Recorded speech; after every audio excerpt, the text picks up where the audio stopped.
Pourquoi votre chariot de 100 € est-il aujourd'hui si désespérément vide? Ce n'est pas un hasard, c'est la fin des produits alimentaires bon marché. Derrière ce panier vide se cache un calcul glacial. Fruit de la crise climatique, des guerres et des pénuries énergétiques, nous nous dirigeons vers une réalité où une simple tablette de chocolat coûtera autant qu'un dîner au restaurant. Aujourd'hui, je vous révèle les produits indispensables qui se transforment en produits de luxe et comment exercer votre droit de veto avant que votre portefeuille ne capitule. Nous mettons à nu la tromperie organisée derrière une dictature des prix. Dans quelle région vivez-vous et quelle hausse de prix vous a le plus choqué ce mois-ci? Écrivez-le nous en commentaire. Commençons par le premier niveau de la tromperie, la manipulation délibérée de vos sens. Promenez-vous mentalement dans les rayons de votre supermarché. Vous êtes-vous déjà demandé pourquoi le steak au rayon boucherie brille d'un rouge irrésistible, mais paraît soudainement gris et terne dans votre cuisine? C'est le spectre rouge. Les supermarchés utilisent un éclairage hautement spécialisé pour simuler la fraîcheur là où il n'en reste plus. Dans le rayon fruits et légumes, une lumière froide et bleutée fait paraître la salade fanée croquante et vivante. C'est une drogue visuelle qui déforme votre perception de la réalité. Mais cette illusion optique est sans danger comparée à ce qui se passe dans les bouteilles elles-mêmes. L'huile d'olive est aujourd'hui traitée comme de l'or liquide, et ce n'est plus une métaphore. En Espagne, les oliviers ont cessé de porter des fruits en raison de sécheresses prolongées. Les prix franchissent désormais la barre des 20 € la bouteille. Mais là où les prix montent, les fraudeurs suivent. C'est un secret de polichinelle dans l'industrie. De l'huile de colza ou de tournesol bon marché est colorée en vert, avec de la chlorophylle industrielle, et vendue comme huile d'olive extra vierge. Certains produits en rayon ne sont rien d'autre qu'une huile aromatisée colorée.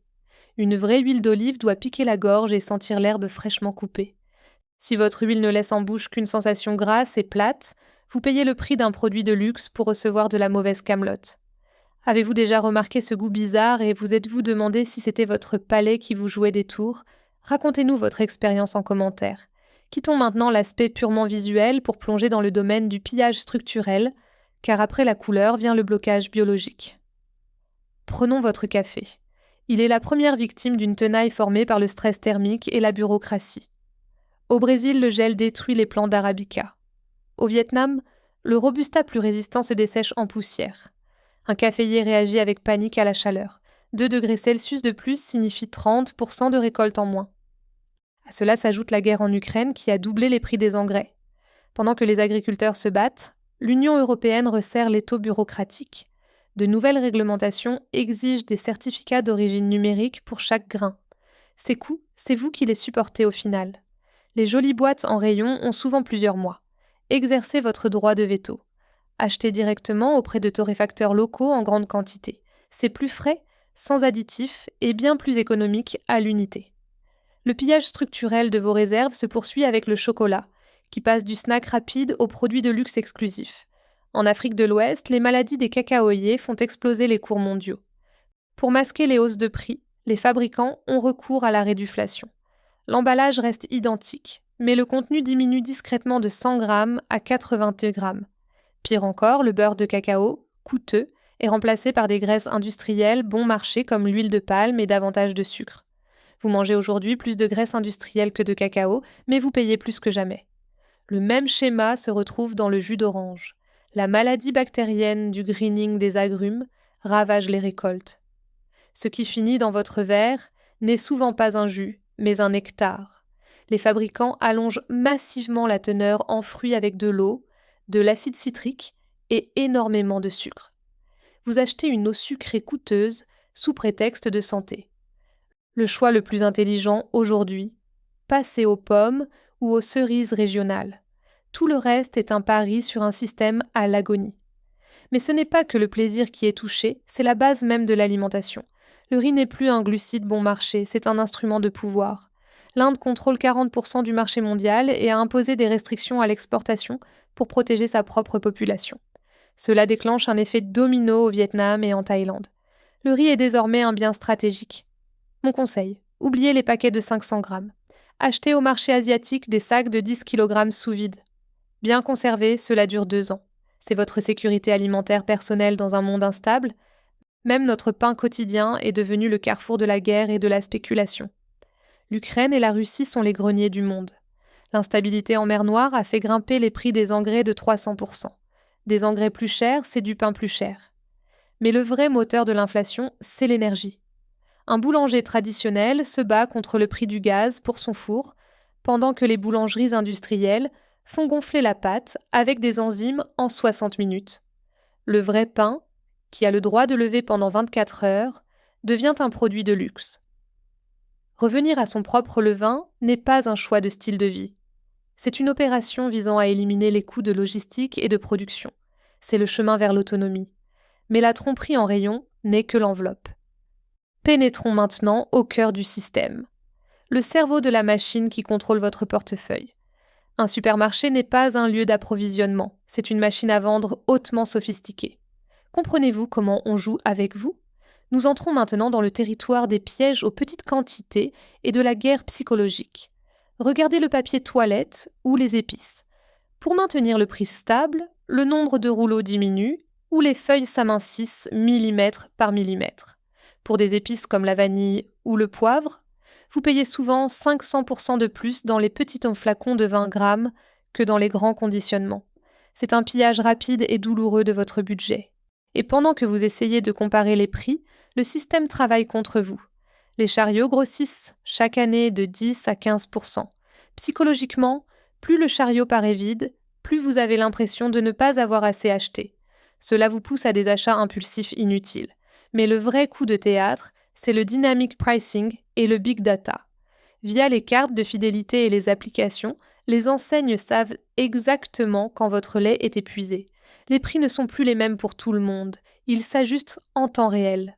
Le système n'a plus besoin d'inflation globale s'il sait exactement à quel prix vous n'êtes personnellement pas encore prêt à fuir. Vous n'êtes pas guidé seulement par la lumière, mais par des algorithmes. Avez-vous déjà remarqué que les promotions correspondent étrangement à vos habitudes d'achat ? Ce n'est pas un service, c'est un piège. Un exemple saisissant de cette faillite écologique et économique, le miel. Après l'huile d'olive, c'est le deuxième produit le plus souvent falsifié au monde. Nous traversons une crise existentielle du miel. Vous souvenez-vous de l'époque où le pare-brise de votre voiture était couvert d'insectes après un trajet ? Aujourd'hui, il reste propre. Les pesticides et le réchauffement climatique déciment les colonies massivement. Les abeilles se réveillent trop tôt et meurent lors de gelées soudaines. Résultat, 70% des miels bon marché en rayon n'ont jamais vu une abeille. C'est du sirop de maïs ou de riz, traité avec des enzymes spéciaux pour imiter la consistance du miel.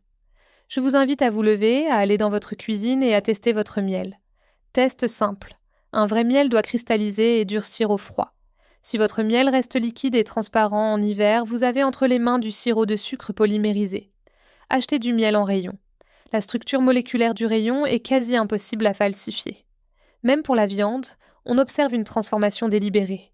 Il ne s'agit pas seulement du coût de l'alimentation animale, une taxe mondiale sur le méthane est en préparation.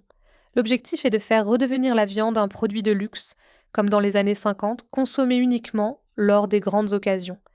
Ce n'est pas une fluctuation passagère, mais une reconfiguration systémique de la société. Le passage aux protéines végétales, comme les lentilles ou les pois chiches, devient de plus en plus une nécessité financière. Même l'emballage est un piège. Parfois, vous payez plus pour le verre ou l'aluminium que pour le contenu. Leur fabrication nécessite des températures supérieures à 1000 degrés Celsius. Avec des prix de l'énergie élevés, l'emballage devient une taxe de luxe énergétique. C'est un choix pervers entre votre santé, l'environnement et votre portefeuille. Nous devons comprendre. Le système n'est pas cassé. Il fonctionne exactement comme prévu, pour extraire des marges maximales de ressources déclinantes. Mais le savoir, c'est le pouvoir, et ce savoir est votre seule défense. Pour briser cette dictature des prix, vous devez reprendre le contrôle de votre chariot. Voici vos 5 principes d'or pour survivre dans le système. Premièrement, la gestion dynamique des stocks. Achetez les produits de base non périssables, riz, pâtes, conserves, exclusivement lors des promotions radicales. Constituez des réserves pour 3 à 6 mois. Deuxièmement, le focus intransigeant sur le prix de base. Ignorez les grands chiffres sur l'étiquette. Regardez uniquement le prix au kilogramme ou au litre en petits caractères. C'est là que se cache la vérité sur la réduflation. Troisièmement, devenez un détective des marques distributeurs. 40% du prix des produits de marque vont directement dans la publicité. Vérifiez l'adresse du fabricant au dos. Souvent, la marque distributeur et le produit de marque coûteux sortent de la même usine. Quatrièmement, redécouvrez la conservation. Apprenez à fermenter, à faire de la choucroute, à congeler. Conserver soi-même des légumes de saison bon marché vous protège des prix abusifs en hiver. Cinquièmement, le focus régional. Les chaînes d'approvisionnement mondiales sont vulnérables aux guerres et aux crises. Acheter directement aux producteurs vous immunise contre les manipulations psychologiques des marchés mondiaux. Reprenez le contrôle de vos finances et de votre santé. Visez délibérément les rayons du bas. C'est là que sont cachés les produits que le supermarché préfère vous dissimuler, car sa marge y est la plus faible. Si cette analyse investigative vous a ouvert les yeux, alors partagez ce savoir, abonnez-vous à la chaîne, mettez un like et racontez-nous vos expériences avec la dictature des prix en commentaire. Allez maintenant dans votre cuisine. Testez votre miel et votre huile d'olive. Ne vous laissez plus aveugler. Avertissement.